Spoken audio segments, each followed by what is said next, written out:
studying abroad or making a good living abroad. So for that reason, we have started this webinar. So like I said, that we are NPT Study Buddy, and I take care of the student counseling part, or the people who want to go from here to US or Canada. Usually we only do in the US and Canada, and after that we also teach them to how to pass the license exam. So before anything, um, before we go further, the one of the most important part, or the important reason I'm taking this seminar and I want to talk to you, is about that to kill the fear of going to US or Canada. Means I will be just talking in Hindi and English both. Actually, if you have Himanshu, if anybody says that they have any issue in Hindi or anything, just let me know. So No issue, sir. No what issue. There is no issue so of language. You what can go I ahead. yeah so my main aim here, just first thing to motivate you guys, if we can just take at least one step today and make a mindset that we want to go to US and Canada, that will be enough for today. एक बहुत बड़ा हवा बना है हम लोगों के सबके मन में, कि यूएस जाना है, कनाडा जाना है, कैसे करेंगे, क्या करेंगे, बहुत सारा पैसा लगेगा, बहुत लंबी प्रोसेस है, तो पहली चीज जो आपको करना पड़ेगी, first thing is that you have to make up your mind that yes you want to go there. I can 100% assure you that it is not impossible. कुछ भी नहीं है. एक बार आप पहुंच जाओगे, then I will when you will look back, और आपको लगेगा कि अरे हम लोग तो फालतू इतना डर रहे थे. I was talking to Himanshu yesterday, and I talked to all the other students also, and I always give them this example. कि हम लोग कार में जा रहे हैं, and पूरा अंधेरा है, और जो हमारी लाइट्स जो ऑन रहती है वो सिर्फ 10 फीट तक का देखती है, उसके आगे का नहीं दिखता है, right? But still we keep on driving because we have faith on that light. Just वो 10 मीटर का जो दिख रहा है, उसके आगे हमको नहीं पता है आगे क्या होगा, रास्ता बंद होगा, पेड़ गिरा हुआ है, बारिश हो रही है, एकदम से गड्ढा आ जाएगा. But we still keep moving. We still keep moving on that track, trusting that light, and we reach to our destination. So same thing यहाँ भी रहेगा. अगर हम घर से निकले और तभी सोच ले कि यार मुझे यहाँ से बॉम्बे से दिल्ली जाना है, मैं जा पाऊंगा कि नहीं जा पाऊंगा, या मैं एक पहला स्टेप ले रहा हूँ, मैं पूरा ऊपर चढ़ पाऊंगा कि नहीं चढ़ पाऊंगा, तो फिर आप आगे नहीं बढ़ सकते. सो पहली चीज आपको आज जो दिमाग में बिठानी है, आपको जाना है नहीं जाना है, वो डिसीजन बात की बात है. But you have to decide if you want to go. Yes, you want to go, and you have to take a decision. It's a very easy. The process is very long. बहुत सारा paper work है, बहुत सारी जगह apply करना पड़ता है. So it will take some time, but it is not impossible. दूसरी चीज मैं बोलूंगा कि क्यों ये जरूरी है आपकी पर्सनैलिटी डेवलपमेंट के लिए. विल टॉक अबाउट कि हम लोग कैसे जाएंगे, क्या करेंगे, हम लोग उसके बारे में भी बात करेंगे. बट बिफोर दैट ये जानना जरूरी है कि हमें जाना क्यों है. ऐसा नहीं कि आज मैंने सेमिनार ले लिया और डेफिनेटली अगर आप लोग यहाँ बैठे हैं तो इसका मतलब आपने टॉपिक देखा है कि आज क्या टॉपिक पढ़ाने वाले हैं, what topic is going to be today. So if you are here, which means already आपके दिमाग में कहीं वो एक चीज है कि मुझे जाना है. So that is good thing. वहां जाने से आपकी पर्सनैलिटी में बहुत चेंज आएगा, आप में एज अ पर्सन बहुत चेंज आएगा, आपका प्रोफेशनल डेवलपमेंट बहुत होगा. As a physical therapist you will be completely a different person. अब हम लोगों ने फिजियोथेरेपी ले लिया है, right? You can not somebody will say कि मैं तो मेडिकल में जाना चाहता था, वहां पे पीएमटी की तैयारी करी, इसकी तैयारी करी, उसमें फेल हो गया तो फिजियो लिया. Everyone has a different reason. But now because you are here, I can assure you that you are in the best profession anybody can have. और आज के जमाने में जहाँ पर फिजियोथेरेपिस्ट और फिटनेस का इतना ज्यादा इंपॉर्टेंट है. I live in Mumbai and people are making money like anything here as a physio. अगर आप अच्छे फिजियो हैं, अगर आपका नाम है, आप अच्छे फिजियो हैं, और नाम कब होगा? जब आप अच्छे होंगे, राइट? सो आपका पर्सनैलिटी डेवलपमेंट रहेगा, आपका प्रोफेशनल डेवलपमेंट होगा. अगर आप बाहर जाते हैं, आप कुछ नई चीज सीखेंगे वहां पर. मैं ऐसा नहीं कह रहा हूँ आप वापस आ जाओ. मैं वापस आ गया, ठीक है, मुझे आना था, मगर आप वहां पे रह सकते हो, आप वहां से भी काम कर सकते हो, right? I have a cell theory. Cell theory में क्या होता है कि ऐसा कहा जाता है कि आपकी बॉडी का जो एक सेल है, राइट? सेल से टिश्यू बनता है, टिश्यू से ऑर्गन बनते हैं, ऑर्गन से सिस्टम बनता है. So the cell theory means that the cell which is the smallest unit of a human being or human body, it does all the function of a human body. Cell में respiration भी होता है, एक cell के अंदर circulation भी होता है, एक सेल के अंदर एक्सक्रीशन भी होता है, एक सेल के अंदर रिप्रोडक्शन भी होता है. So you guys as a physio, you and अगर वो सेल अच्छा रहेगा तो पूरी बॉडी अच्छी रहेगी.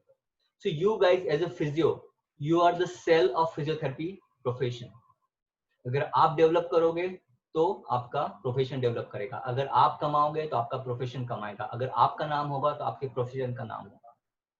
सो किसी चीज को चेंज करने से पहले, घर से जाने से पहले, बाहर निकलने से पहले आपको अपने आप को स्ट्रॉन्ग करना पड़ेगा, और this is the best chance that you go out and you prove yourself और आप करो।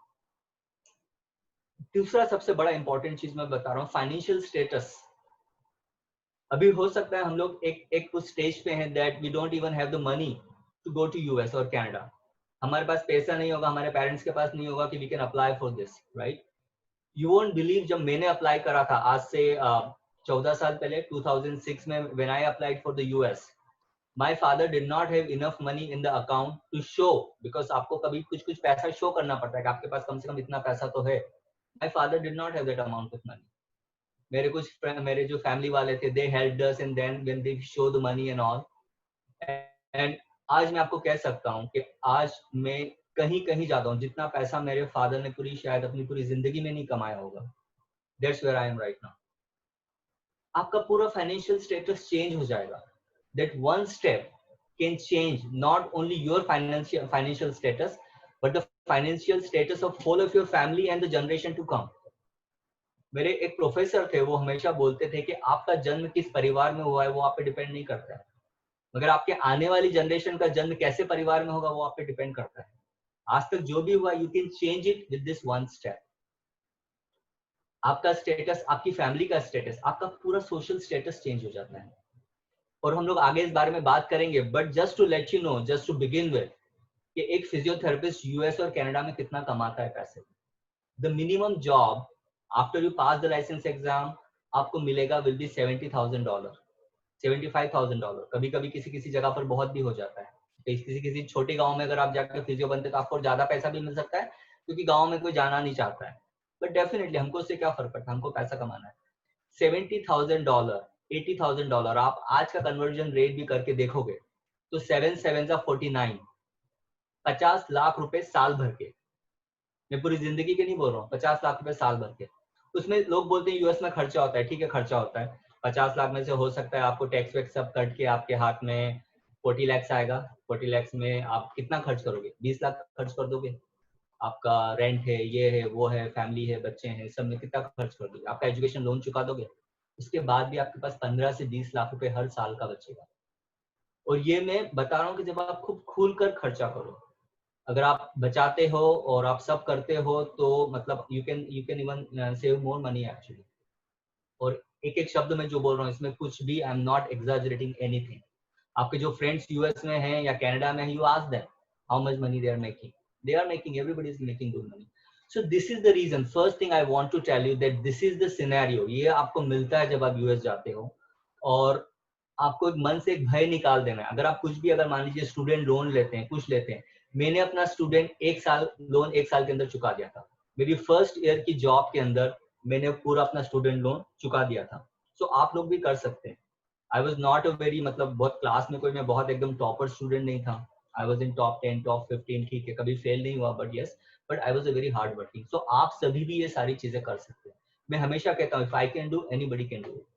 सो आप एक मन में एक वो चीज निकाल दो, एक चीज उसको एक्सेप्ट करो कि हमको ये करना है, ठीक है। And definitely dream doesn't become reality through magic, right? It takes sweat, determination and hard work. आप सोचोगे कि अरे बहुत अच्छी बात बोली सर ने, मजा आ गया, चलो अब तो अपन कल से ऐसे हो जाएंगे, परसों से अपन 50 लाख रुपए साल भर के कमाने लग जाएंगे। ऐसा नहीं है, right? It will take a lot of determination. It will take a lot of sweating. It will take a lot of hard work. It will take a lot of sleepless nights. एक दिन में कुछ भी नहीं होता है, right? तो आपको मेहनत करना पड़ेगी, but just you need direction. It will take some time. आज से 6, आप आज प्रिपेयर करोगे तो हो सकता है 6 महीने बाद आप यूएस पहुंच जाओ, 8 महीने बाद पहुंच जाओ, बट इट इज वर्थ। अब यहाँ पर अपने 2 साल 3 साल बर्बाद करोगे, आई शुड नॉट से बर्बाद करोगे, बट जितना एफर्ट आप यहाँ पुट करोगे, उतने पैसे और उतने एफर्ट में, पैसे तो नहीं कहना चाहिए, उतने एफर्ट में आप बहुत आगे जा सकते हो, right? So now the question come कि मुझे कहाँ जाना चाहिए, right? You have to pick the right choice. What we specialise is in US and Canada. US और कनाडा में there are options that you can go to Australia also, you can go to Dubai also, but my favourite is always US, because मैं US में रहा हूँ, मैं 8 साल वहां पर रहा हूँ, मैं, मेरे फ्रेंड्स वहां पर है, I have, we have hundreds of students in US and Canada which we know actually, right? Or every day this number keep on increasing. So we specialize in US and Canada. So I would, whatever we are talking today, we are going to talk about both US and Canada. US कैसे जा सकते हैं, वहाँ के क्या pros and cons है, Canada कैसे कैसे जा सकते हैं, वहाँ के क्या प्रोज एंड कॉन्स है, ठीक है? So let's start, right? I know now you all are pumped up and you all want to know, like, you know, that okay, I want to do this. So how to start now? So it's very easy actually. किसी भी देश के, आप कहीं भी, आप US के बारे में सोच रहे हैं, और if you thinking about Canada,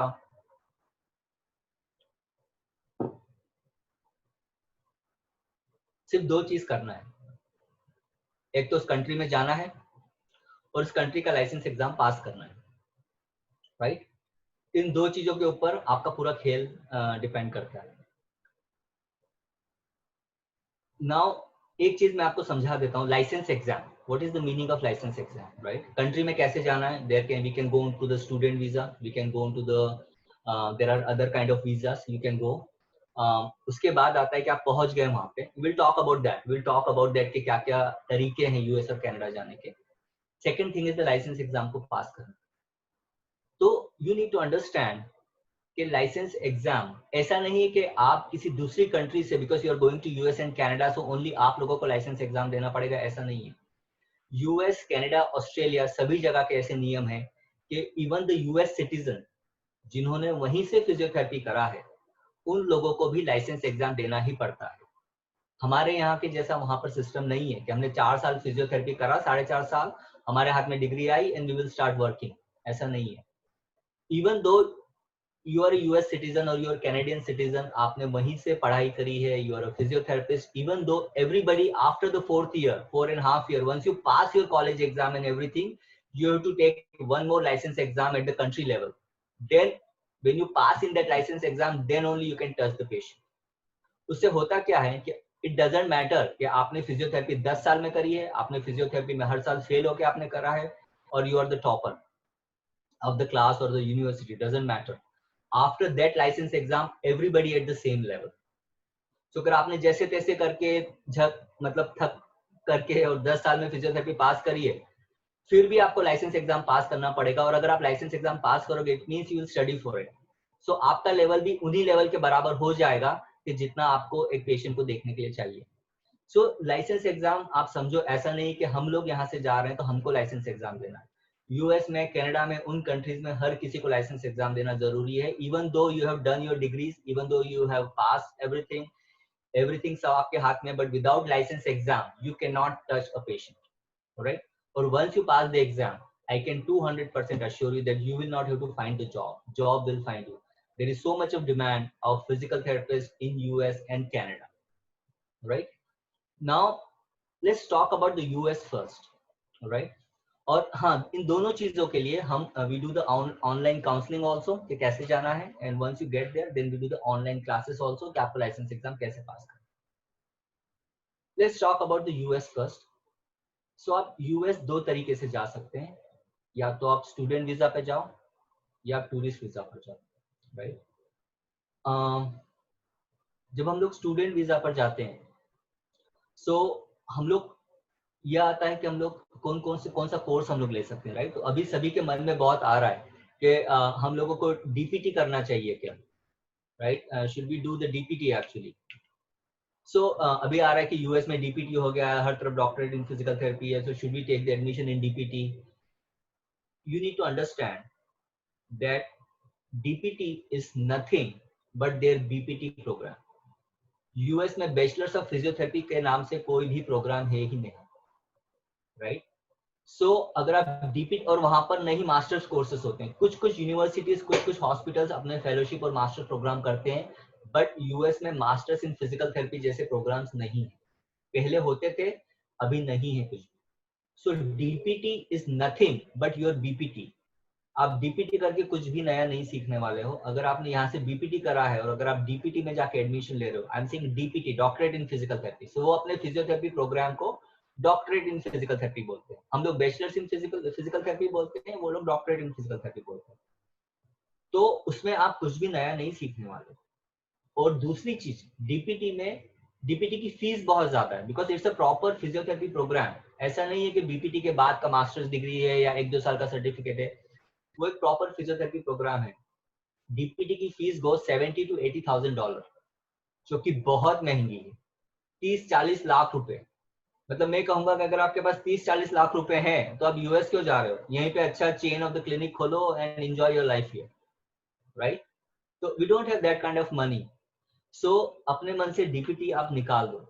DPT हम लोग कर सकते हैं, that is called as the transitional DPT. वो आपको आगे जाके करना पड़ेगा, बट वो आप कब कर सकते हो, पहले आप अपना लाइसेंस पास कर लो, यूएस चले जाओ, किसी छोटे मोटे कोर्स में एंट्री लेके आप अपना लाइसेंस एग्जाम पास करो। Once you have the licence then you can take the transitional DPT, जो कि 1 साल का कोर्स है, मगर उसका पैसा कम है और तब तक आप कमाने लग जाओगे, तो आप अपने पॉकेट से वो पैसा दे सकते हैं।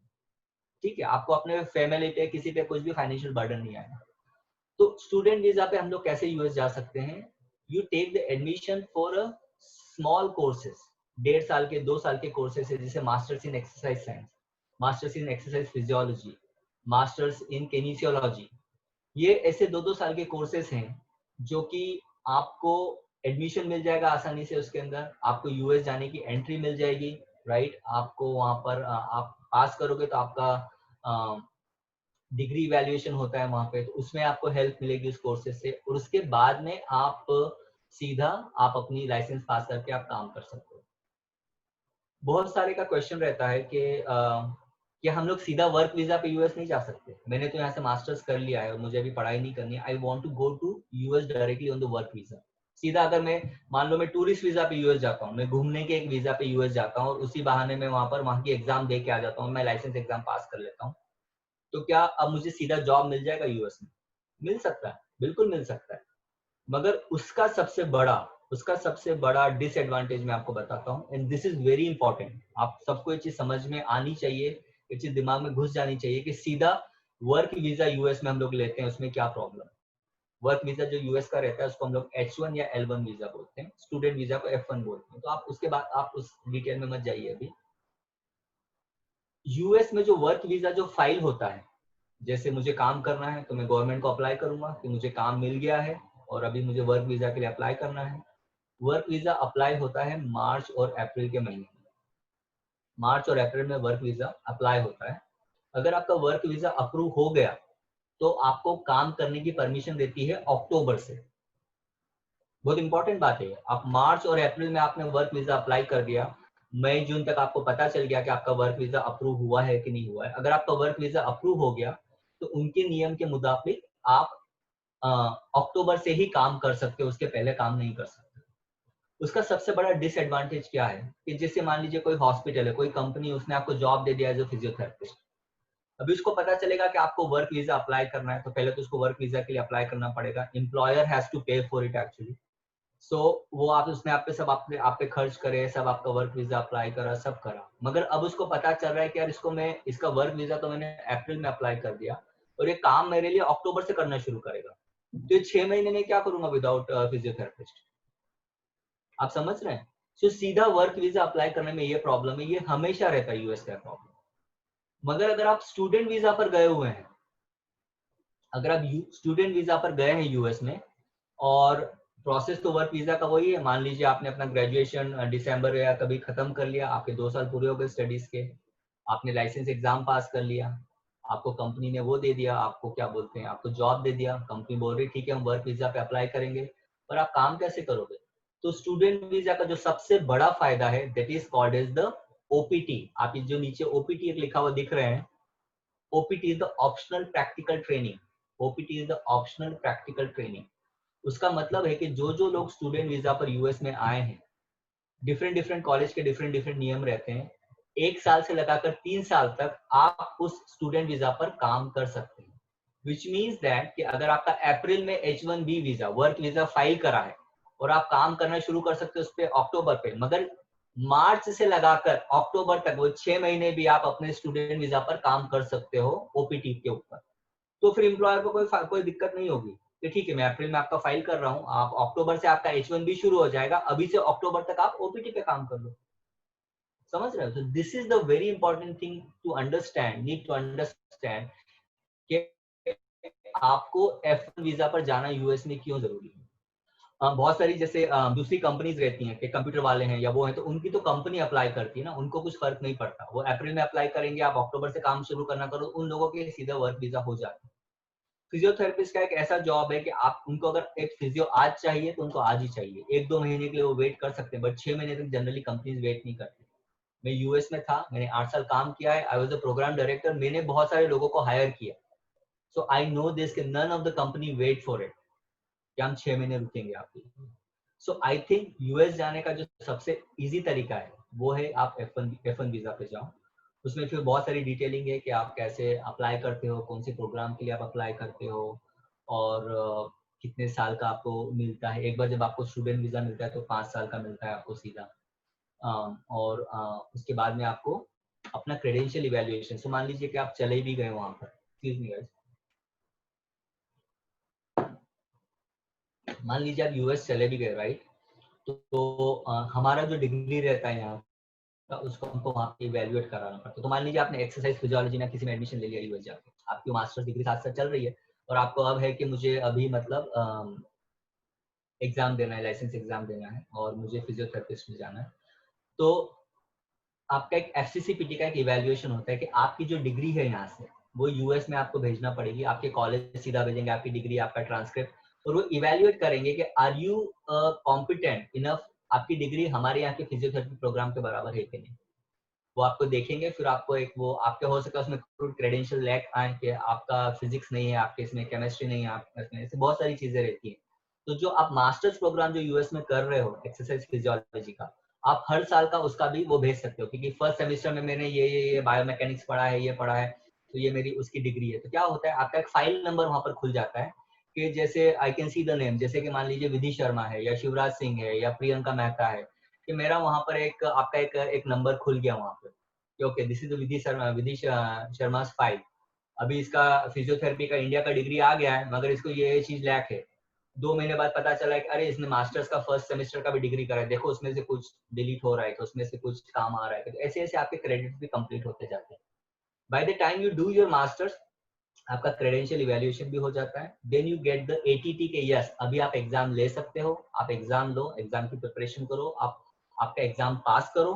Once you pass the exam you look for the job, and as I said, once you have the licence of the NPT exam, आपने वहां पास किया है, आपके पास जॉब की कुछ कमी नहीं है। आप जॉब वाले के पास जाओगे, वो बोलेगा ठीक है हम लोग जॉब देते हैं, आप कौन से वीजा पे हो, F1 वीजा पे हो, वेरी गुड, हम लोग अभी अप्रैल में आपका फाइल कर देते हैं, अप्रैल से अक्टूबर तक आप अपने स्टूडेंट वीजा पे काम करो, अक्टूबर से आप you start working as a physical therapist. So this is the whole scenario of US, right. आप बहुत सारे लोग क्या करते हैं कि हम लोग टूरिस्ट वीजा पर सिर्फ एग्जाम देके आ जाते हैं। हो सकता है आप यहीं पे बैठे बैठे आप डिग्री के लिए अप्लाई कर दो, आपका क्रेडेंशियल इवैल्यूएशन हो जाएगा, आप F1 आप स्टूडेंट वीजा पे मत जाओ यूएस में, आप यहीं से बैठे बैठे अपना पूरा डिग्री भेज दो FCCPT को, वो इवैल्यूएट कर लेंगे, सब कर लेंगे। एक दिन आप टूरिस्ट वीजा के लिए अप्लाई करो, बोलो गवर्नमेंट को मैं तो यूएस घूमने जा रहा हूँ, राइट, आप घूमने जाओ, आप वहाँ पे एग्जाम देके आ जाओ, बिल्कुल हो सकता है, इसमें कोई वो नहीं है। मगर अब आपके पास यूएस का एग्जाम का लाइसेंस है, आप पास हो गए हो, सब हो गए, मगर अब क्या, अब आप जॉब के लिए अप्लाई करोगे, ये सब हमने इसीलिए करा ना कि हम लोग यूएस में जाके जॉब कर सके। How would you work now, again for the work you will need the work visa, and they will not apply your work visa when you're sitting in India because they don't want to wait for those 6 months. So this is I feel is the best way to go to US. एक चीज और हो सकती है कि आप student visa पर, आप बिजनेस वीजा पे जाओ, आप पास कर लो, and then you apply for TDPT, that is the transitional DPT, मगर वो फिर वापस 1 साल का कोर्स है, तो आपको पहले या बाद में स्टूडेंट वीजा पे तो एक बार ट्रांसफर होना पड़ेगा, so you can turn on to the work visa. So this is the thing with the USA. आपके बहुत सारे हो सकता है, you might have a lot of questions, so I will take your questions after I finish. There are only few more slides are there. So उसके बाद में आपके जो भी questions रहेंगे, I will take your questions. So Himanshu, is everything okay so far, right? Sir, yes, sir. Everything is so. Everything is absolutely fine, sir. Okay, okay, good, good. And there are, I So, think, many more queries we are receiving in the chat box. We'll entertain after the session. Okay, okay, okay, good, good. So, guys, now let's talk about the Canada. अभी जो हमने पूरा system देखा वो US का देखा, अभी Canada के क्या ऑप्शंस हैं, राइट?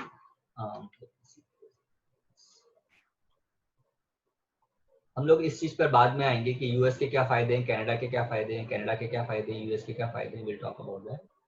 पहले हम लोग ये लोग देखते, तो डोंट फॉरगेट दिस थिंग ना, कि हमको जाना कैसे, किसी भी कंट्री में जाना है तो सबसे पहले हमको ये चीज डिसाइड कर देखना है कि हम लोग उस कंट्री में एंटर कैसे हो सकते हैं। सेकेंड थिंग, उस कंट्री का लाइसेंस एग्जाम पास करना है।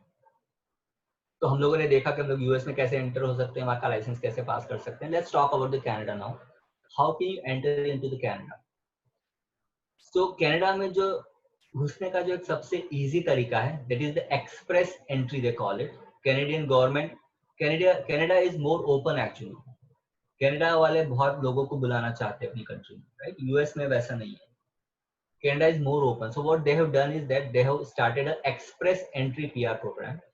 Express entry में क्या रहता है कि आपके पॉइंट कैलकुलेटेड होते हैं, राइट? आप इस वेबसाइट पे जो लिखा है मैंने www.cic.co.ca, आप इस पे जाके और इसकी इंफॉर्मेशन ले सकते हैं। उसमें आपके पॉइंट कैलकुलेशन होते हैं। पॉइंट कैलकुलेशन कैसे होते हैं कि जैसे आपने बीपीटी करा है, आप तो पहली चीज तो कि आप कौन से प्रोफेशन के, तो first thing let me tell you that अगर आप फिजियोथेरेपिस्ट हैं तो आप automatically you are ahead of other profession. ये पीआर प्रोग्राम सिर्फ फिजियोथेरेपिस्ट के लिए नहीं है, किसी भी प्रोफेशन वाला कोई भी जाना चाहता है कनाडा में। मैं सॉफ्टवेयर इंजीनियर हूँ, मुझे कनाडा में जाना है। मैं फोटोग्राफर हूँ, मुझे फोटोग्राफी का कोर्स करना है, मुझे कनाडा जाना है। मैं नर्स हूँ, मुझे कनाडा जाना है। तो ये हर तरह की फील्ड के लिए, मगर उसमें से जो फिजियोथेरेपिस्ट रहता है, फिजियोथेरेपी का job is a very in demand, it's very much in demand in Canada and US both.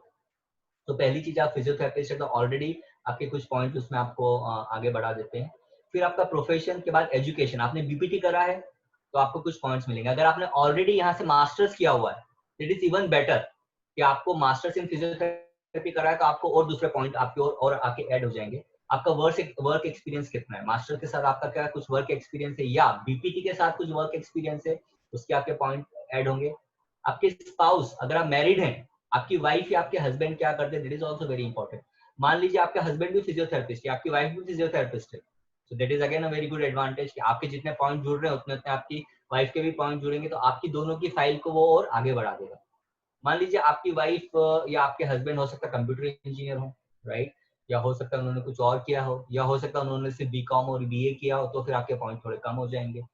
तो आपकी एक इंडिविजुअल का भी उसमें एक फाइल बनता है, और अगर आपका स्पाउस का भी कोई ऐसा काम है कि जो एक अच्छा प्रोफेशनल काम है, प्रोफेशनल डिग्री है, तो उसका आपको और ज्यादा फायदा मिलता है।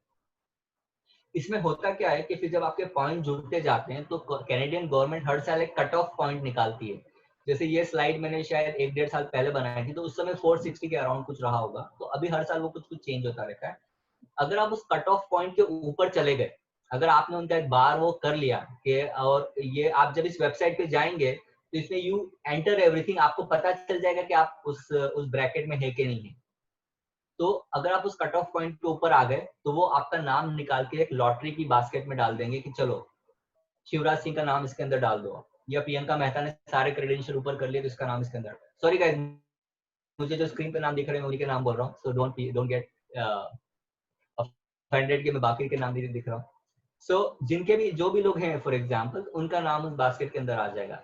Now this is where it becomes a little difficult कि उसके अंदर से जो नाम निकालते हैं वो हर महीने कुछ लोगों को इनवाइट करते हैं। उसके बाद में तो lottery pickup, that is the right thing. आपका नाम वापस अब इस लॉटरी में आएगा कि नहीं आएगा, that is not sure actually. इस तरीके से कनाडा जाने का फायदा ये है कि आपको कोई स्टूडेंट वीजा पे नहीं जाना है, आप ओनली आपकी यहाँ की डिग्री और वर्क एक्सपीरियंस के बेस पे जा सकते हो, और सीधा इसमें आपको पीआर मिलता है।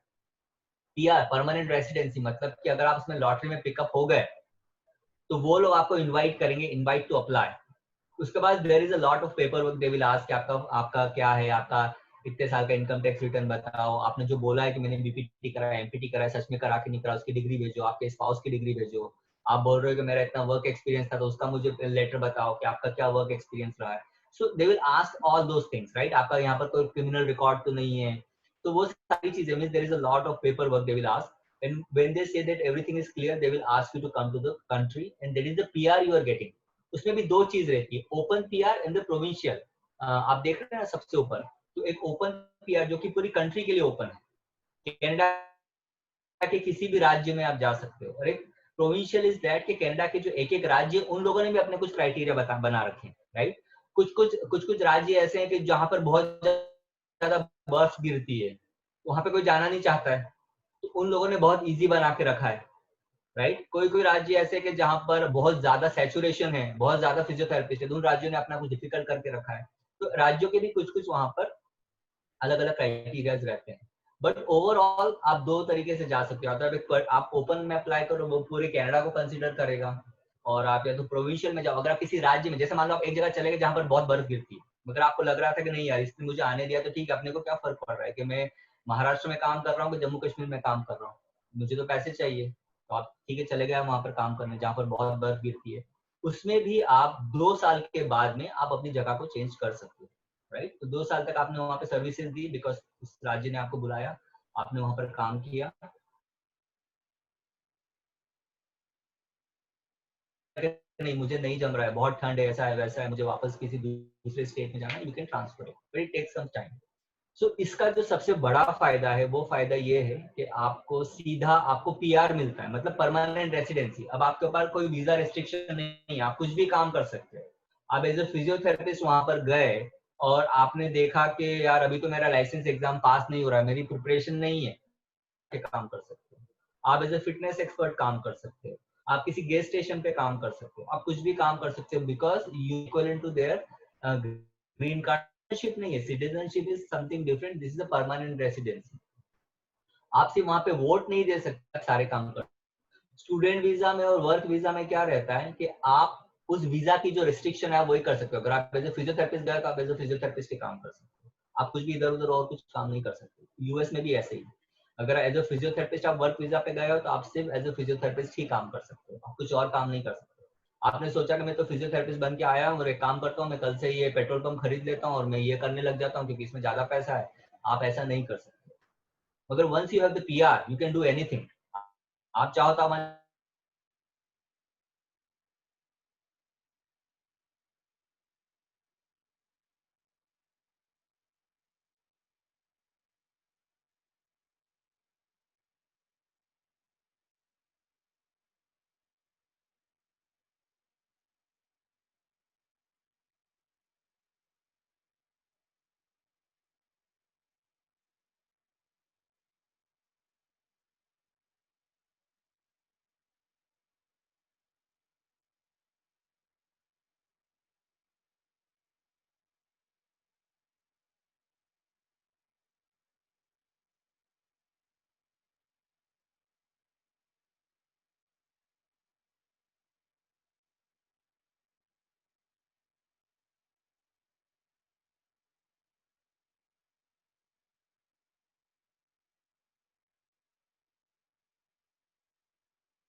लगाए हैं और अभी मेरा हो गया है पूरा, तो you have time to recover your money, right? आप सोचो इस चीज को कि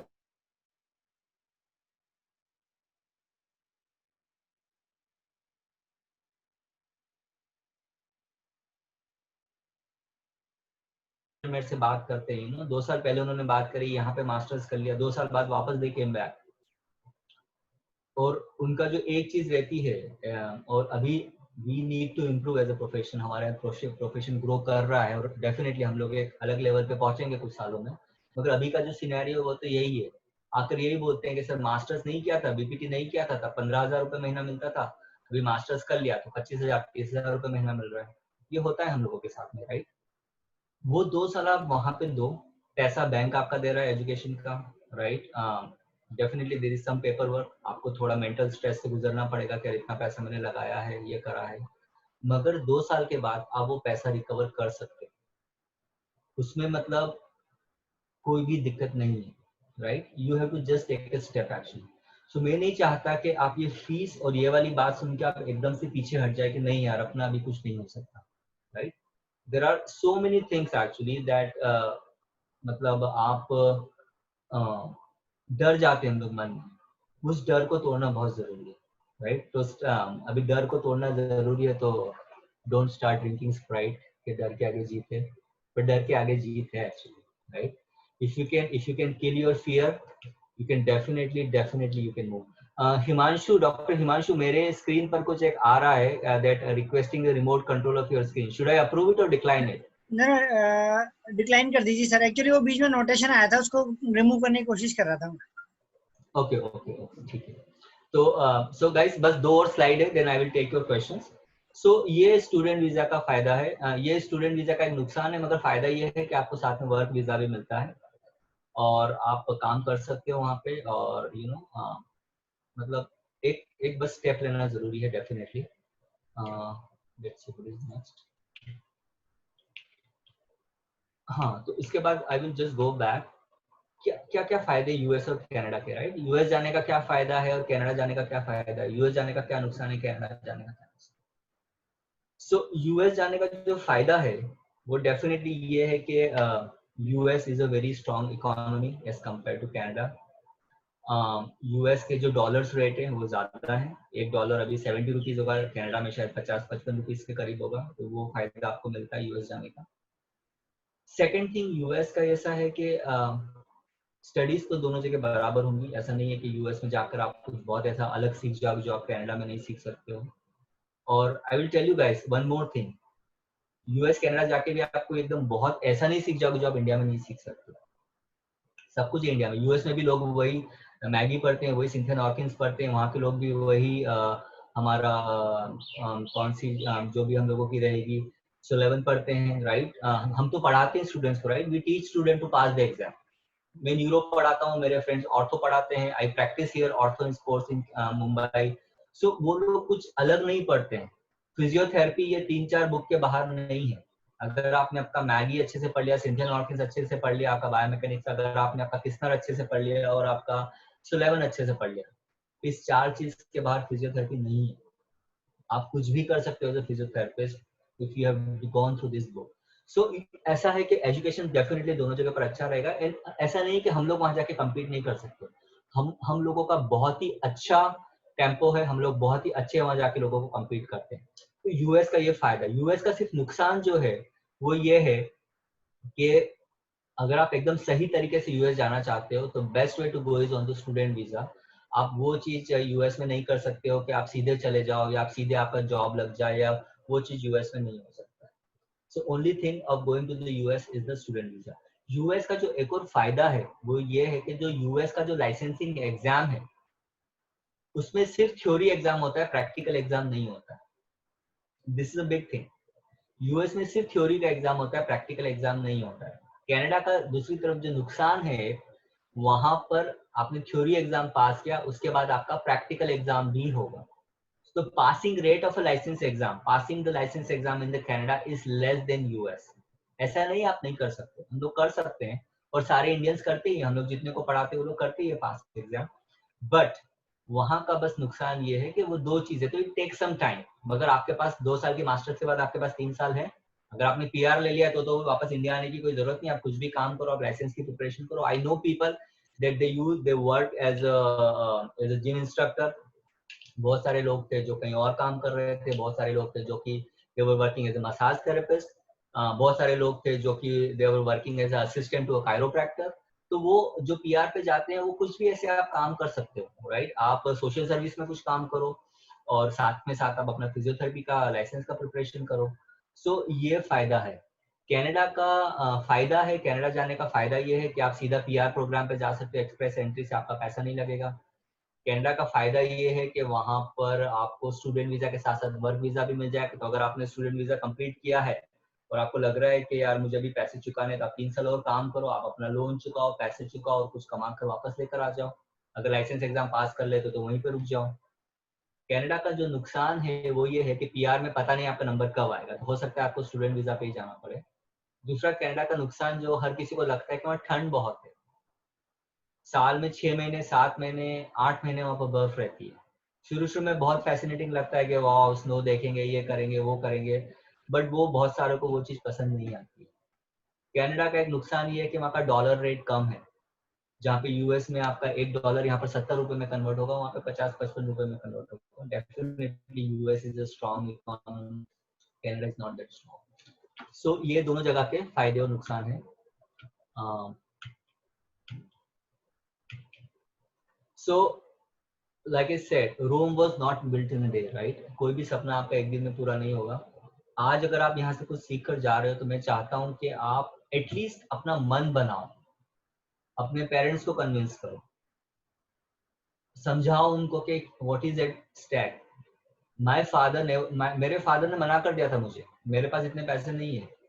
आई had to cry in front of you कि नहीं मुझे जाना है, राइट। सो हर किसी के घर में कुछ समस्या रहती है, हर किसी के घर में रहता है कि भाई तेरे से छोटे दो और सब पैसा तेरे पे लगा दिया, तो it's a very common, right. और हम लोगों ने सब में फिजियोथेरेपी में एडमिशन लिया है, इसका मतलब डेफिनेटली हमारे पेरेंट्स के पास उतने पैसे नहीं थे कि वो मेडिकल की सीट खरीद ले, राइट। तो we are all in the same boat, हम लोग सब एक जैसे ही हैं, राइट। सो बट हम लोग अपनी लाइफ को डेफिनेटली चेंज कर सकते हैं। मैं आपको बता रहा हूँ, the money I make today is better than a MBBS person would be taking और मेकिंग एक्चुअली। तो आप सभी के पास वो ऑप्शन है करने का, राइट। तो एक गोल बनाओ अपने मन में कि मुझे क्या करना है और उस गोल के पीछे आप लग जाओ, राइट। और बी कंसिस्टेंट। ऐसा नहीं कि इजी है कि बस अप्लाई कर दिया, ये हो गया वो हो गया सब हो जाएगा, नहीं। It will take some time, but you have to take one step at a time. आज पहली स्टेप ली तो ऊपर मत देखो कि यार मुझे अभी तो आप बहुत सी बार हम लोग जाते हैं, पालीताना जाते हैं, मतलब I am Jain, so I am saying that, या आप किसी टेकरी पे चढ़ रहे हो, या you are going on the trekking, या किसी मंदिर में जा रहे हो जिसमें 10,000 सीढ़ियां ऊपर चढ़ के जाना है। पहली सीढ़ी पे अगर आपने मंदिर को देख लिया और सोचा कि यार इतना ऊपर जाना है, you will not take a step. पर आप एक एक स्टेप चढ़ते जाते हो तो आप कब पहुंच जाते हो पता नहीं चलता है, right. And the thing is that be yourself. अपने को कुछ और बनने की जरूरत नहीं है। We are in the best profession physiotherapy. आप बहुत अच्छे प्रोफेशन में हो, आपको कुछ भी प्रिटेंड करने की जरूरत नहीं है, आपको अपना प्रोफेशन चेंज करने की जरूरत नहीं है। It will pay you enough अगर आप अपने आप में अच्छे हो। So all the best for all of you who take a decision today. And this is my email address ptcareerabroad@gmail.com and this is my WhatsApp number. आपको अगर interested है तो आप ईमेल करो, अगर आप इंटरेस्टेड है तो message me on the WhatsApp, so we can make a communication and I can guide you. But मेरा पहला, और ऐसा नहीं कि आप मेरे से कुछ करो या आप करो, all I want is that आपको अपना मन बनाना है और आपको वहां पर जाना है। आप कैसे भी करो। जो कनाडा की मैंने आपको इन्फॉर्मेशन दी उनकी वेबसाइट पे सब कुछ उपलब्ध है, आपको किसी के पास जाने की जरूरत नहीं। You go on the website, you do the paper work, you go there, right. But if there is any help needed, anything, you can definitely let us know. All right guys, all the best. And Himanshu, Dr. Himanshu, let's take if they have any questions so we can answer, I can answer the questions. Okay, okay. So thank you, sir. Thanks a lot for such a elaborative session, and it was definitely a session which will unleash some more avenues, and definitely will have some more career prospects in the abroad. For maybe more aspirants are here who are the budding physiotherapists or the final year students, PG scholars. If they have a dream to go, they will at least have a guide that how to go, and we are really thankful that you have provided your contact address and contact information also. That if someone have any doubt, they will definitely contact you. Now there are some queries, so let us move Yes, towards the yes. queries directly, sir. So So how can I see the question? I have to on, go on to the the down on the down panel, you can see the chat box. Chat is written. You can press Alt plus H. Alt plus H. Alter plus H. Sorry guys. Can you see this? Hold on. I cannot see the chat. पहले दिख रहा था, but I cannot see it now. Recorded Actually, you meeting have for this shared the screen. virtual. That's why it is not visible. You can stop the sharing. Then you can press the Alt H. Okay, okay. I have to stop sharing first, right? Yeah. Yes, yes. Now I can see. Yes. Now press So Alt yes, so H. there are yes, yes. I see the question. So there is a question from. Let me see. I have a question from Dr. Priyanka Wilson. I did my BPT in the year 2004. Worked with some reputed hospital for a while, and after marriage, has been operating my own physiotherapy clinic. What are the options for a person like me to go and have a career abroad? Secondly, in which country and where should I go? Okay. So Deepika, Priyanka, मैं आपको एक बात I will tell you one thing that we see many of the many students जिन्होंने 10 साल से physiotherapy touch भी नहीं किया है. They have not even touched the physiotherapy in last 10 years. हम लोगों ने 2006 में फिजियोथेरेपी किया, फिर शादी हो गई, ससुराल वालों ने बोल दिया कि हम लोग नहीं कर सकते, but now my husband is in US, मैं इनके साथ में यूएस आ गई हूँ, मुझे फिजियोथेरेपी का पी भी अभी याद नहीं है, right? There are this kind of people also. और जैसे कि आप बोल रहे हो, आप तो क्लिनिक पे हो, सब कुछ हो, तो फर्स्ट थिंग आपको ये डिसाइड करना पड़ेगा कि अगर आप इतने साल से हो, अगर आप यूएस जाना चाहते हो या कनाडा जाना चाहते हो, definitely you have a lot of work experience. आप इतने 10-12 साल से आप काम कर रहे हो, तो मुझे लगता है कि आपका जो पीआर वाला जो पार्ट है कनाडा का, that will be a very good part. आप उसके लिए अप्लाई करो. आपके हस्बैंड का क्या, बिकॉज आप जाओगे तो फिर now you will go as a family. Once you get married then you know आप फैमिली को छोड़ के नहीं जा सकते यूजुअली. मतलब हमारी कंट्रीज में तो हम लोग जाएंगे तो हम लोग सबको लेके जाएंगे ना. हमारा ऐसा नहीं कि हम लोग चले गए और वाइफ यहाँ पर है, हस्बैंड यहाँ पर है. हो सकता है आप चले जाओ, फिर उनको बुला लो, आप वो भी कर सकते हो. So you should first see कि आप how would you plan it. और I think आपके पास इतना वर्क एक्सपीरियंस है, तो आप जो मैंने वेबसाइट आपको बताया था, आप उस वेबसाइट पे जाओ और देखो कि आपका नंबर कहाँ पर, आपके कितने पॉइंट्स हो रहे हैं, एंड आप उस चीज को देखो एक्चुअली, और अप्लाई कर सकते हो. Otherwise other options are there. मुझे लगता है कनाडा आपके लिए ठीक रहेगा, क्योंकि अगर आपको यूएस में जाना है तो आपको मास्टर्स डिग्री के थ्रू जाना पड़ेगा. There is no other way. Canada में आप सीधा पीआर के लिए अप्लाई कर सकते हो. अगर पीआर वाले में नहीं होता है, then you will have to again think about the masters degree.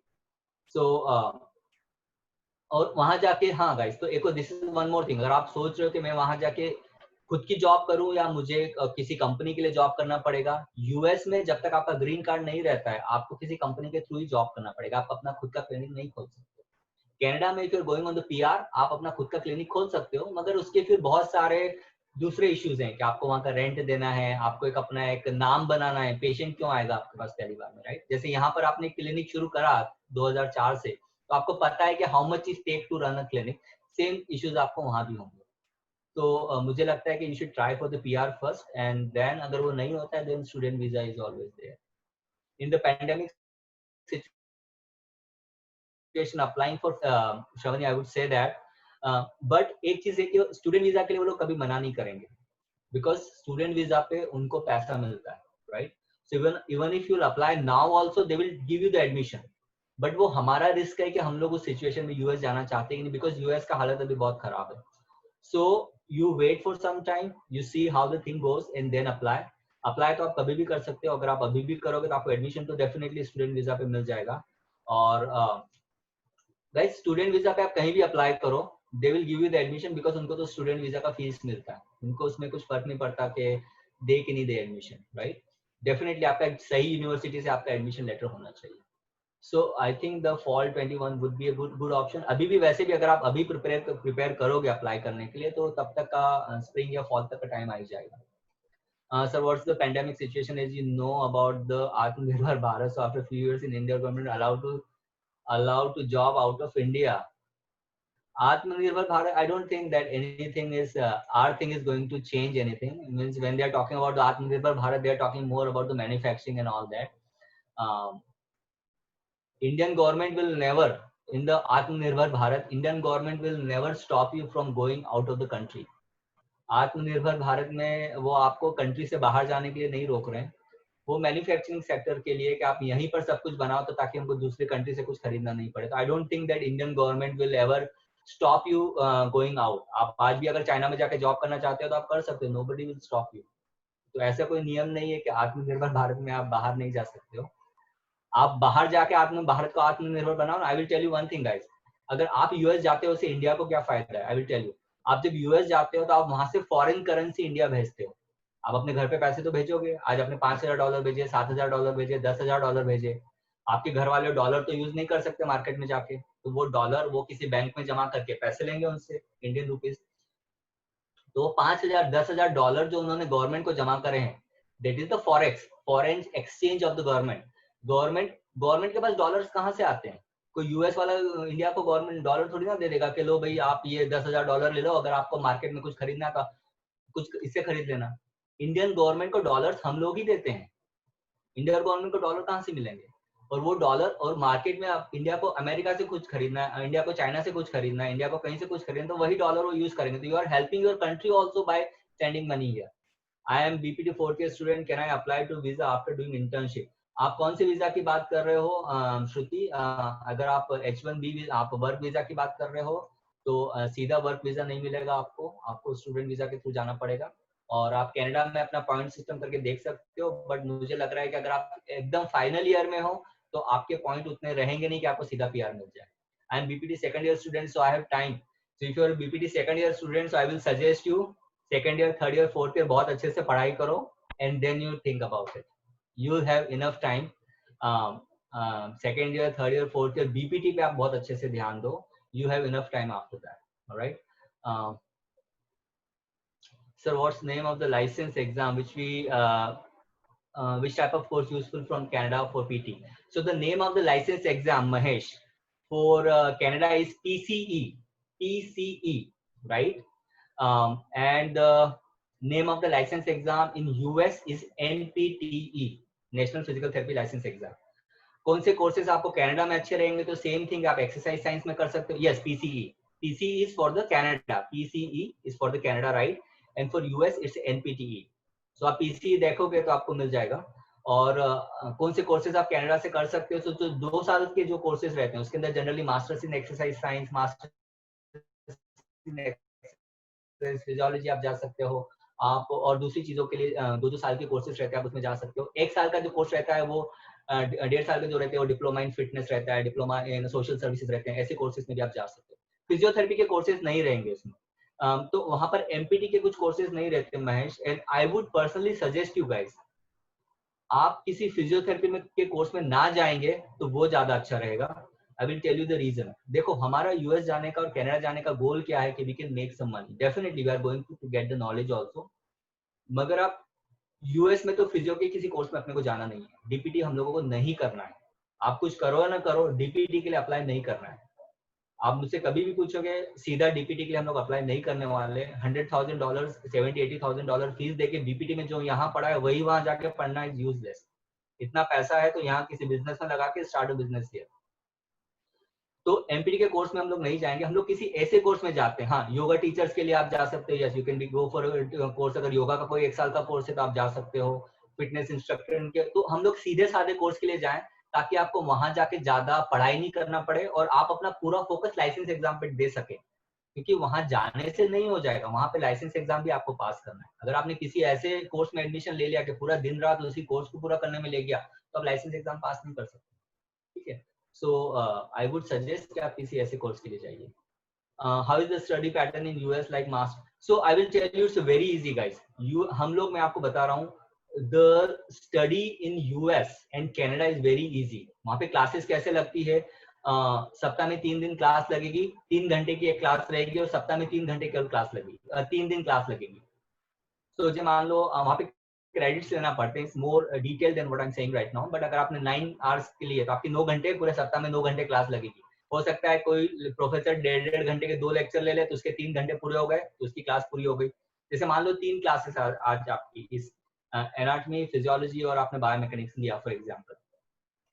एक दिन किसी भी दिन एनाटॉमी का 3 घंटे का क्लास हो जाएगा, एक दिन किसी भी दिन फिजियोलॉजी का 3 घंटे का क्लास हो जाएगा, आपके पास पूरा दिन बचता है।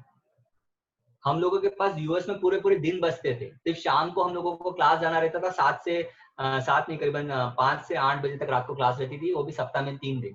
3 दिन तो पूरे पूरे बच रहे हैं, बाकी के आधे आधे पूरे दिन बच रहे हैं आपके। तो वहाँ का पैटर्न बहुत अच्छा है, बहुत सिंपल है, और जितनी मेहनत हम लोग यहाँ पर करते हैं ना, मतलब आप वहाँ पर कुछ भी जाके कर सकते हो। यस, सो अगर आप कनाडा के लिए जा रहे हो अंकिता, अनीता, अगर आप कनाडा के लिए जा रहे हो तो आपको आईलेट्स देना पड़ता है, अगर आप यूएस के लिए जा रहे हो तो आपको टॉफल देना पड़ता है। सो आईलेट्स आपको वैसे भी देना पड़ेगा अगर आप कनाडा के लिए जा रहे हो, क्योंकि they want to make sure आपका इंग्लिश उतना अच्छा है कि नहीं है। अगर आप यूएस स्टूडेंट वीजा के लिए जा रहे हो तो उसके लिए आपको जीआरई और टॉफल देना पड़ेगा। तो दैट्स अनदर थिंग, मतलब वो पूरा काउंसलिंग एक अलग रहता है। TOEFL is necessary for the spouse visa. नहीं नहीं गरिमा, अगर आप स्पाउस वीजा, मतलब अगर आप यूएस का ऐसा बोल रहे हो कि मैं आपके स्पाउस ऑलरेडी वहां पर हैं, if you are going, as long as आप वहां जाकर काम नहीं करने वाले हो, पढ़ने वाले नहीं हो, आपके लिए टॉफल यूज नहीं है। हाँ, अगर आप वो पीआर प्रोग्राम के लिए अप्लाई करो यूएस कनाडा वाला, तो उसके लिए दोनों का होना जरूरी है। अगर आपका हस्बैंड यूएस सिटीजन है तो फिर कोई दिक्कत नहीं, आप बेधड़क जाओ वहां पे and you stay there and पर आप अगर जब काम करने लगोगे आप वहां पे, तो then you will have to have the TOEFL, आपको उस समय चाहिएगा। वीजा के लिए I don't think that you will need a TOEFL, because if is already a citizen he will sponsor your visa, तो I don't think कि अगर he is already there, he is a citizen, so आपको टॉफल देने की जरूरत पड़ेगी। यही रहा कि लाइसेंस एग्जाम देकर यूएस के लिए, तो Galaxy air, I didn't get your question. यही रहकर एग्जाम दे, यस आप यहाँ रह के एग्जाम दे सकते हो, लाइक आई सेड, आप यहाँ रह के स्टूडेंट वीजा पे वहां जा सकते हो, आप एग्जाम दे दो, मगर उसके बाद क्या, आपका वर्क वीजा यहाँ से अप्लाई नहीं होगा यूएस का। So that is the one thing, that is important thing you need to understand, क्योंकि हम लोग एग्जाम दे क्यों रहे हैं, हमको काम करना है वहाँ पे, राइट? तो यहाँ से वर्क वीजा मिलना is very difficult. If you want to continue with the sports related subject, I would suggest you go for the exercise physiology or exercise sciences. उसमें आपको नया बायोमैकेनिक्स सीखने को मिलेगा। गाइस, जो लोग हम लोग बीपीटी में सीख चुके हैं ना, यहाँ पर डेफिनेटली मास्टर्स आप स्पोर्ट्स में करते हो, मास्टर्स आप ऑर्थो में करते हो, तो हम लोग उसका और डिटेल में सीखते हैं। सिंथिया नॉर्किन साहब ने पढ़ी हुई है, मास्टर्स आप करोगे, एमपीटी करोगे ऑर्थो में, तो आप उसी बायोमैकेनिक्स को और डिटेल में करोगे, राइट? बट अगर आप ऐसे स्पोर्ट्स के केसेस में जाते हो, जैसे मैंने I did my masters in exercise physiology, तो मैंने पूरा स्ट्रेंथ एंड कंडीशनिंग पढ़ा, वहाँ पर स्पोर्ट्स इंजरी प्रिवेंशन पढ़ा मैंने, my coaches were the athletic trainers, वो थे ऐसे थे, एक्सरसाइज फिजियोलॉजी मैंने फिर से पढ़ा, तो आप उस तरह के कोर्सेज में आप जा सकते हो। Alright guys, any more questions guys? Anybody has any question?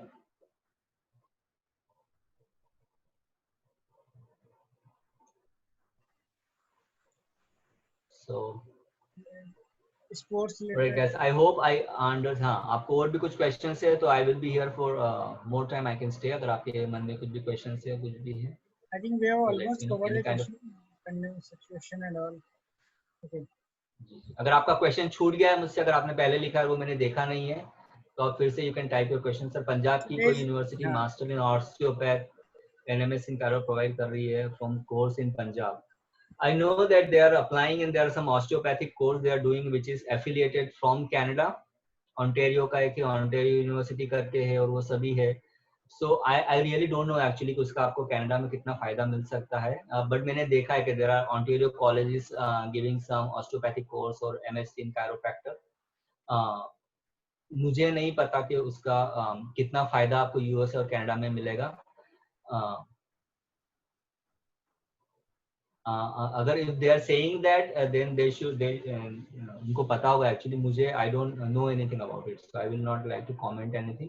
अगर हो सकता है तो इट्स गुड एक्चुअली, पर आप ये बात ध्यान रखो, अगर आप यहाँ से मास्टर्स इन ऑस्टियोपैथी या कायरोप्रैक्टर करते हैं, इसका मतलब ये नहीं कि आप वहाँ जाके एज ए फिजियोथेरेपिस्ट जॉब कर पाएंगे। फिजियोथेरेपिस्ट के जैसे जॉब करने के लिए तो आपको लाइसेंस फिजियोथेरेपिस्ट एग्जाम करना ही करना है, ठीक है? तो आपको वहाँ के जाके लाइसेंस एग्जाम, मैंने बोला ना, वहाँ के सिटीजन को भी लाइसेंस एग्जाम तो देना ही पड़ता है, तो फिर हमको तो देना ही पड़ेगा। So thank you doctor Harsh, thank you. Alright guys, so all the best guys, and let me know if you have any other question later on. Thanks a lot for such a great session. Just wait for a second. I just check the YouTube if there is some comment or some questions are there.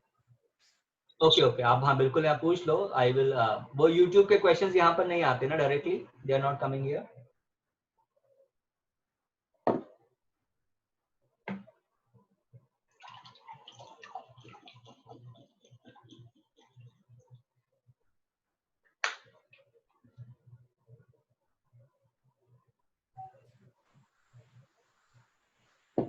Oh, there is one more query from Alvin. मुझे यहाँ पर दिख नहीं रहा है. Sir, what about the pursuing MPT at Australia? Australia में भी आप जा सकते हो. ऑस्ट्रेलिया का सिस्टम मोर लाइक कनाडा है एग्जाम का, कि वहाँ पर आप थ्योरी रहेगा और आपका प्रैक्टिकल रहेगा. बट डेफिनेटली वहाँ का फीस बहुत ज्यादा है. अगर आप एमपीटी के लिए जाएंगे तो I think 13 universities giving some, और मास्टर्स इन फिजियोथेरेपी के और मोबिलाइजेशन के और मास्टर्स इन मैनुअल थेरेपी के कोर्सेज हैं ऑस्ट्रेलिया में. बट फिर बात वही है कि they are very expensive courses, right. अगर आप वो उतना आप अफोर्ड कर सकते हैं, क्योंकि वहां पर आपको स्कॉलरशिप नहीं मिलती ज्यादा. यूएस का, हाँ, यूएस और कनाडा का एक और ये फायदा है स्टूडेंट वीजा का कि आपको यहाँ पर स्कॉलरशिप मिल जाती है. तो हो सकता है कि आपकी जितनी फीस है उतनी नहीं लगे. आपको हो सकता है एज अ ग्रेजुएट असिस्टेंट कोई जॉब मिल जाए यूनिवर्सिटी में, तो आपकी फीस वापस आधी हो जाए. वो चीज ऑस्ट्रेलिया में नहीं होती है.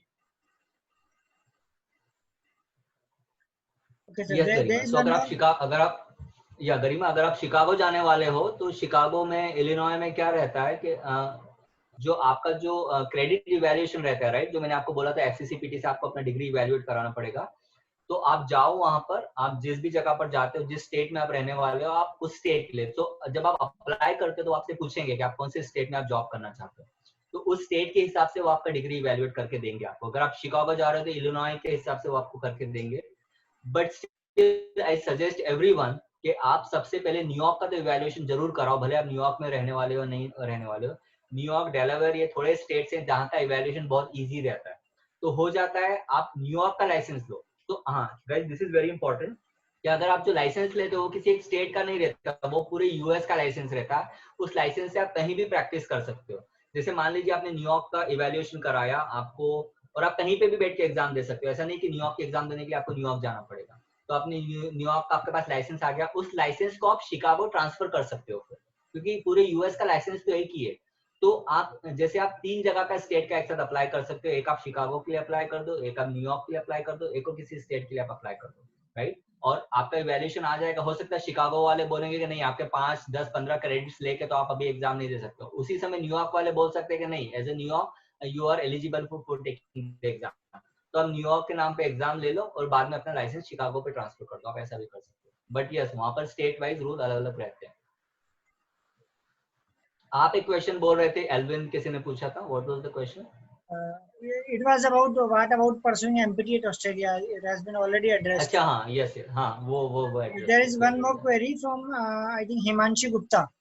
Is there any academic eligibility criteria for admission? I think it has been addressed, like cutoff percentage and something. Admission आप कौन से, हिमांशी, अगर आप कॉलेज में F1 के लिए स्टूडेंट वीजा के लिए कर रहे हैं, तो आई डोंट थिंक, एटलीस्ट आपको ग्रेजुएट तो होना चाहिए यहाँ से. That is the only academic आपको चाहिए. मतलब आपका यहाँ पर ग्रेजुएशन होना चाहिए, तो ही आप वहाँ पर मास्टर्स के लिए अप्लाई कर सकते हैं, या फिर सीधा पीआर के लिए अप्लाई कर सकते हैं इन कनाडा. तो वो चीज तो होना चाहिए. For तो MPT, she's एमपीटी asking. आप वहां से, तो वहां पर एमपीटी नहीं होता है यूएस, और उसमें MP BPT will be enough. अगर आपका यहाँ पर मिनिमम जो क्राइटेरिया है to apply for masters program will be your bachelors program for MPT also. अगर जहाँ किसी किसी कॉलेज में अगर एमपीटी प्रोग्राम है, जो कि यूएस में भी सभी बंद कर दिया उन लोगों ने, they have done everything as a DPT. So अगर कहीं पे एमपीटी हो रहा है किसी कॉलेज में या कनाडा में, अगर वो कोई डिग्री दे रहे हैं, तो the minimum criteria will be your BPT program. But I am again telling you that it's better that you don't go for the physical therapy program, you go for the other side programs जिसमें आपको study कम करना पड़े, आपका पैसा कम लगे, आपको easily visa मिल जाए.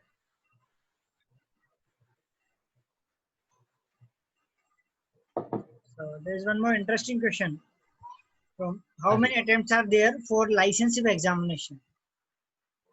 So in the USA there are 6 attempts. USA में आप 6 बार अटेम्प्ट दे सकते हो, और कनाडा में आप 3 बार दे सकते हो. तो ये एक और ड्रॉबैक है कनाडा का, कि कनाडा में आप सिर्फ 3 अटेम्प्ट दे सकते हो, राइट. यूएसए में आप 6 अटेम्प्ट दे सकते हो, और जैसे मैंने बताया कि ऐसे ऐसे स्टूडेंट भी थे कि जिन्होंने 12-12 10-10 साल से मतलब बुक उठा के उनको मतलब पता है, ध्यान भी नहीं कि दे आर फिजियोथेरेपिस्ट, उन्होंने वापस जीरो से शुरू करा। ऐसे ऐसे लोगों ने भी लाइसेंस एग्जाम पास किया है, राइट। सो आपके पास 6 अटेम्प्ट है, मगर ऐसा नहीं कि अपने को 6 अटेम्प्ट लगाने हैं। अच्छे से तैयारी करो, 1 या 2 अटेम्प्ट में you pass the licence exam. Preparation should be very good. तो to answer your question, yes, USA में 6 अटेम्प्ट है और कनाडा में 3 अटेम्प्ट है। So is this in a fixed tenure, 1 year, 2 year, or for every year we can give 6 attempts? Every year का 6 attempt नहीं दे पाओगे, क्योंकि Okay. यूएस Maximum में 6 एक साल में times. Maximum 6 time in your life time you can give. और उसमें भी कुछ है, बट ऐसा सोचो ही मत कि आपको एक साल में 6 अटेम्प्ट देना पड़े। बट डेफिनेटली यूएस में जो एग्जाम रहती है वो टोटल साल भर में 4 बार होती है। हर Okay. हर हर क्वार्टरली एक एग्जाम होता है, और आप एक बार में 2 या 3 बार से आप ज्यादा नहीं दे सकते। Then you have to take some gap in between, उसके बाद ही में आप अगला दे सकते हो।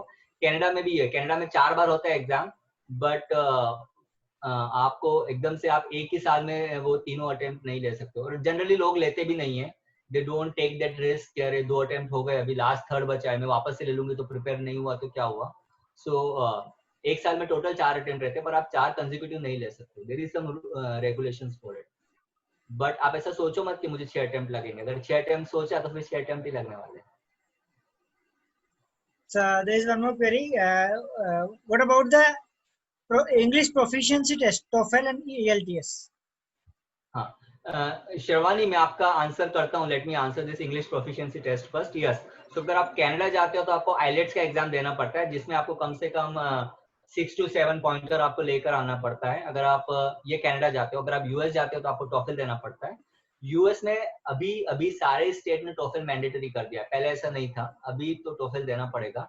Most of the states have done the TOEFL, तो वो आपको वैसे भी देना पड़ेगा। वो टॉफल आपको, अगर आप स्टूडेंट वीजा पर जा रहे हो तो even to apply for the universities also you might need the TOEFL. So IELTS और टॉफल का एग्जाम तो आपको देना पड़ेगा। Sir, in US there are 2 exams, right, PT and the PT assistant. Yes, so there is another thing guys. आप सोचो the level of physiotherapy in US, that वहां पर पीटी असिस्टेंट करके भी एक पोजीशन रहता है। मतलब फिजियोथेरेपिस्ट का भी एक असिस्टेंट रहेगा, और उसके लिए भी आपको एग्जाम देके पास होना पड़ता है, तो ही आप एक फिजियोथेरेपिस्ट के असिस्टेंट बन सकते हो। सो जो पीटी एग्जाम रहता है वो भी वहां पर रहता है, बट वो पीटी असिस्टेंट रहता है। फिर आप वो फिजियोथेरेपिस्ट जैसे काम नहीं करोगे। पीटी असिस्टेंट का मतलब क्या रहता है कि जो फिजियोथेरेपिस्ट है, he will evaluate the patient, वो आपको पूरा प्लान ऑफ केयर देगा, आपको सिर्फ वो प्लान ऑफ केयर फॉलो करना है। आप उस प्लान ऑफ केयर में कुछ चेंज नहीं कर सकते। आज आपको लग रहा है कि यार ये पेशेंट जो था ये कल से वॉकर से चल रहा था, अभी मुझे लग रहा है इसका बैलेंस इंप्रूव हो गया, मैं इसको स्टिक दे देती हूँ। Without consulting the physiotherapist you can not change your treatment, you cannot evaluate the patient, you cannot discharge the patient from the hospital or from the program. So there is a PTA also, but there is a PT assistant, right? So वो it is not the actual physiotherapist. बहुत सारे physiotherapist जो यहाँ से जाते हैं, जब उनका पीटी पास नहीं होता है तो they go for the PTA, वो पीटीए का काम करते हैं, but again they take the exam of the PTA and become a license physical therapist. Harshita, I will tell you that the TDPT program जो रहता है, transitional DPT program, right, transitional DPT program आप तभी कर सकते हो जब आपके पास यूएस का लाइसेंस है। आप सोचोगे कि मैं डीपीटी प्रोग्राम में नहीं जाते हो, सिर्फ टीडीपीटी में ले लेते हो। So guys, there is one more program, transitional DPT. वो उन्हीं के लिए रहता है जिनके पास ऑलरेडी यूएस का लाइसेंस है। तो जैसे मान लो आप, बहुत सारे अभी आप लोगों ने पूछा कि मैं यूएस स्टूडेंट वीजा पे, वर्क टूरिस्ट वीजा पे चली जाऊं, एग्जाम पास करके आ जाऊं, यस, उसके बाद में ट्रांजिशनल डीपीटी में अप्लाई कर सकते हो। मगर फिर वही है कि आपको, मगर उसके लिए पहले से लाइसेंस का सब आपका होना चाहिए। और उसका जो एक नुकसान वो ये रहता है कि आपका डिग्री कभी कभी उतना इवेल्युएट नहीं हो पाता है। अगर आपने यहाँ से ऑलरेडी मास्टर्स किया हुआ है तो आपके डिग्री इवेल्युएशन में वो फायदा मिलता है, और आप एग्जाम ले लो और फिर then only you can do the transitional DPT. Yes, so there is a huge difference of pay scale. So अगर एज अ पीटीए आपको ज्यादा से ज्यादा $17 to $20 पर आवर मिलेगा, जो कि $40,000 के करीब आएगा, राइट। अगर आप पीटी बन जाते हो तो देयर इज नो लिमिट, आपको $35 से लगा के $55-60 पर आवर तक भी मिलेगा। That can go up to 70 to 80,000, 90,000, 100,000 ऐसा। सेकंड इंपॉर्टेंट चीज क्या रहती है, अगर आप पीटी रहते हो, if you are a PT, so आपका जिस कंपनी के लिए आप काम कर रहे हो उस कंपनी में आपको आगे बढ़ने में भी चांसेस मिलता है कि जैसे आज आप as a you have joined the company as a physiotherapist, अभी आपको प्रोग्राम डायरेक्टर बना दिया तो आपके अंडर में 5 physiotherapist, 5 occupational therapist, 5 speech therapist काम करेंगे। I was a program director, मेरे अंडर में 20 थेरेपिस्ट काम करते थे, उसमें से 6 फिजियोथेरेपिस्ट थे, 6 ऑक्यूपेशनल थेरेपिस्ट थे, 3 स्पीच थेरेपिस्ट थे, बाकी पीआरएन थे कि जब जरूरत रहती उनको बुलाते तब नहीं बुलाते। तो अगर आप पीटी बन जाते हो तो डेफिनेटली उसका आपको फायदा है कि आपका पे स्केल बढ़ जाएगा, करीब करीब डबल हो जाएगा और आप उस कंपनी में आगे भी बढ़ सकते हो। ऐसा पीटी बनने का एक और फायदा है कि जब आप ग्रीन कार्ड के लिए अप्लाई करेंगे, पीटीए बहुत सी बार पीटीए के लिए आपको वर्क वीजा भी नहीं मिल पाता है, पीटीए के लिए बहुत सी बार आपको वर्क वीजा नहीं मिल पाता है, पीटी के लिए आपको वर्क वीजा भी मिल जाता है। सो पीटी के definitely there are advantages of being a PT rather than a PTA, but आप कर सकते हो ऐसा, लोग पीटीए का प्रिपरेशन करते हैं then go for the PTA, ऐसा होता है। अगर आपसे नहीं निकल रहा है तो आप कर सकते हैं ऐसा।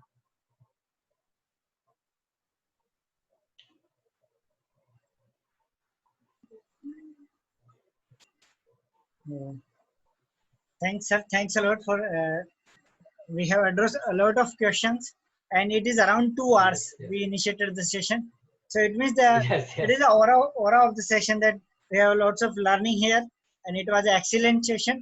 We have enjoyed a lot, and Thank you even guys. though if anybody has any query, I would request if you may have note down the number, contact details of the sir. If you have not note down, sir, can you please write down your contact number again in the chat I, box at last?